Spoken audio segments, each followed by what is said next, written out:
como que você chegou com esse tipo de... vamos tentar retomar depois daí dos 26 anos. Não Sem lembro. problema. Como é que você chegou nessa mentalidade com 20 anos? Como é que foi a sua criação? Como é que foi? De onde que veio essa parada? É assim, isso não é comum. Tá. Não é assim, não vem... Ou mamãe foi muito sensacional, ou a vida foi muito... Foi sensacional de uma outra forma. Ou a vida foi muito... outra coisa que eu me identifico muito é o copo sempre tá cheio. Pra mim, o copo sempre tá meio cheio. Uhum. Eu dormi na rua já e não ter teto, pra mim era sensacional. Era poder dormir vendo as estrelas. Isso, tem que saber ver o lado bom das coisas. Não, sempre. Eu não sabia o que era pior. Então, pra mim, aquilo ali era o melhor. Isso. Pra mim, tava sensacional. Não sabia o que era ruim. Então, aquilo pra mim era ótimo. Hoje eu sei que era perrengue. Então, ou a sua mãe foi uma pessoa sensacional que te deu, injetou esse caráter sensacional, esse meio de pensar, ou a vida foi doce de formas amargas com você até você... Mas a segunda opção. Né? Porque é o seguinte, meu pai e minha mãe se separaram quando eu tinha uns 2 anos de idade. E assim, meu pai, ele morava em São Paulo, em São Bernardo, desculpa, no mesmo local que eu nasci, em São Bernardo. Só que a gente não se via muito. Não tinha, assim... Não é que não tinha comunicação, mas meu pai era um cara bem rústico, assim. Tinha o rolê dele lá, pai padrão daquela época. Eu também não tive. Na mesma época. Então, assim, as poucas vezes que eu via meu pai, ele sempre implantava... ele sempre queria implantar na minha cabeça princípios. Então, ele falava assim... Tipo, ele falava assim, vamos pra praia. Tá, a gente ia pra praia lá em Peruíbe, Guaraú. Sim. Aí, qual que era o rolê dele? Vamos ficar aqui batendo massa. Ele pegava eu com 12 anos pra fazer isso e falava assim, você tá vendo? Massa de concreto. Isso, ele falava, tá vendo? Isso é a caneta de um homem. Ele me colocava nessas situações, por exemplo, alguma situação que eu poderia ter nojo de enfiar a mão em alguma coisa, ele falava, não, você tem que fazer, você tem que ser homem. Então ele sempre colocou muito isso em mim. Claro que de uma forma rústica, mas me deixou mais forte, você entende? Ele tinha uma maneira... Isso eu acho...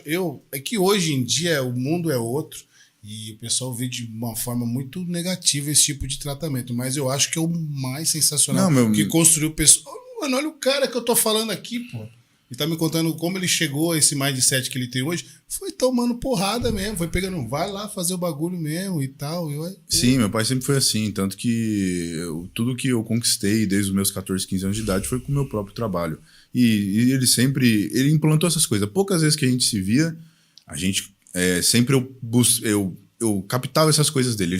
Ele enfatizava muito isso, entendeu? Desde novo ele já te preparava pro mundo caso ele não tivesse próximo, né? Acho que de certa forma, mas acho que sem pensar nisso. Era mais o jeito dele mesmo. Uhum. A maneira dele de ser. Às vezes até era, mas não dá pra saber também. Assim, meu pai não era um cara carinhoso. Não tinha, vem aqui meu filho, te amo, te dou um abraço. Não, era muito difícil isso. Mas ele nunca me maltratou, nunca quis me envergonhar, coisa do tipo assim. Sempre foi uma boa pessoa. Com 18 anos, ele faleceu. Rapidamente, assim, de um dia pro outro.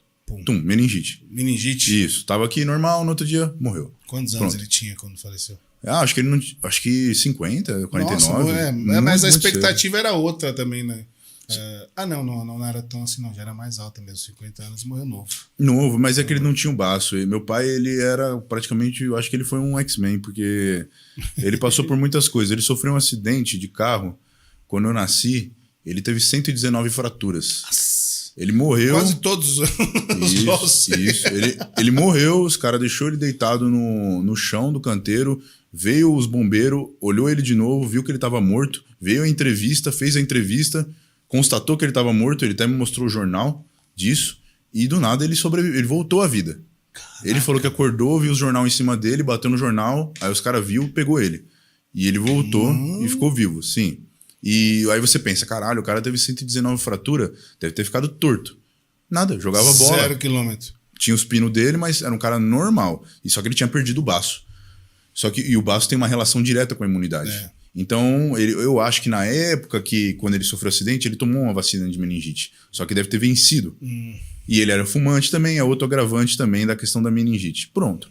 Mas também era o momento dele. Como é que uma pessoa sofre um acidente, morre e volta, e depois morre de um dia pro outro? E também os malefícios de uma vida não saudável acaba cobrando, não tem o que fazer. Sim, também, com certeza. Agora, o que acontece? Esse é o lado do meu pai. O que eu que eu tenho com ele. Agora, do lado da minha mãe, eu sempre vivi com ela, nunca morei com meu pai. Minha mãe, ela sempre teve que trabalhar muito. Então, assim, eu não via minha mãe, basicamente. Então, eu via minha mãe à noite, mas, tipo, nunca teve, assim, minha mãe me ensinar princípios, valores, ela sempre estava mais trabalhando. Minha mãe não é uma mulher, assim, que tinha um mindset forte, tá ligado? Não tem, comparado a mim, como eu me vejo como um homem, entendeu? Então, assim, tudo que eu aprendi, tudo que veio a mim foi das coisas que eu tive que passar na vida. A época da sua mãe, com certeza, é a das piores épocas quando ela foi jovem, né? Que a mulher não podia trabalhar. Minha mãe me teve com 19 anos. Aí... Não, até dava, mas assim, minha mãe ela sempre foi uma pessoa muito trabalhadora, só que sempre trabalho simples, então não ganhava muito. Então, é isso que eu tô dizendo, que eu não podia trabalhar é exatamente isso. Eu sempre trabalho bordadeira, costureira, faxineira, alguma coisa, não é? Não podia um trabalho de alto escalão, alguma coisa assim naquela época. Minha mãe não tinha estudo, mas minha mãe também não tinha estudo. Então, justamente também, pra mulher não conseguir estudar direito, minha mãe passou a mesma coisa. E os maridos, às vezes, também não queriam que a mulher fosse trabalhar em lugar assim, assado. Tinha que trabalhar Então, em assim, casa. quando eu tinha 15 anos, eu já era uma pessoa independente, tá ligado? Claro que vivia com minha mãe, mas tudo que eu tinha, que eu queria, eu gostaria de ter, eu não tinha um pensamento, minha mãe vai me dar. Já não tinha isso. E também, muito menos do meu pai. Sim. Também não tinha esse lado. O lado que eu recebi mais amorosidade foi pelo lado da minha avó, materna. Mas também vi uma vez ou outra. Então, basicamente, quando eu tive 20 anos, eu comecei a me criar sozinho realmente, né? Não ter influências. E eu creio que muito do mindset vem daí, mas ainda não tinha um mindset formado, porque... Não, aí foi só o início, né? O start, Isso. Quando eu fui competir, já foi outro salto pro meu mindset, porque eu me deparei com várias situações. Quando você compete, você experimenta coisas que você não é acostumado a experimentar, como, por exemplo, passar fome demais, passar sede... você tá num local e ter que aguentar toda aquela pressão dos dias, tá ligado? Cardio sem ter força. Sim, mas também a pressão psicológica, você entende? Você tá indo no campeonato, após campeonato, e você saber lidar com isso no momento do palco, antes de subir no palco, tudo isso é muito importante na hora do show em si, entendeu? Então, por exemplo, não sei se você já percebeu isso, vocês já competiram, mas tem caras, às vezes, que você fala pro cara, você olha ele no backstage e fala, mano, aquele cara é bom. Mas aquele cara vê um outro cara, às vezes, que não é tão bom quanto ele, mas ele olha o cara e murcha. Ele murcha. Sim. Tipo, ele fala assim, caralho, olha o cara ali. Sim. E ele vai pro palco e perde ali. Você entende? Às vezes, sim, ele já sobe no palco já desanimado. Sim. Porque na mente dele ele tá... Ele perdeu ali. Entendeu? Exatamente. Ele perdeu ali. Ali já é um jogo de xadrez. É um jogo de mindset. Então o que acontece? Um cara mais experiente, ele vai ver que você tá em choque, ele vê que você é bom, ele vai começar a pousar do seu lado. Já pra deixar você em choque, entendeu? Sim. Então são coisas assim, entendeu? No palco tem esses, e no palco tem esses e outros também.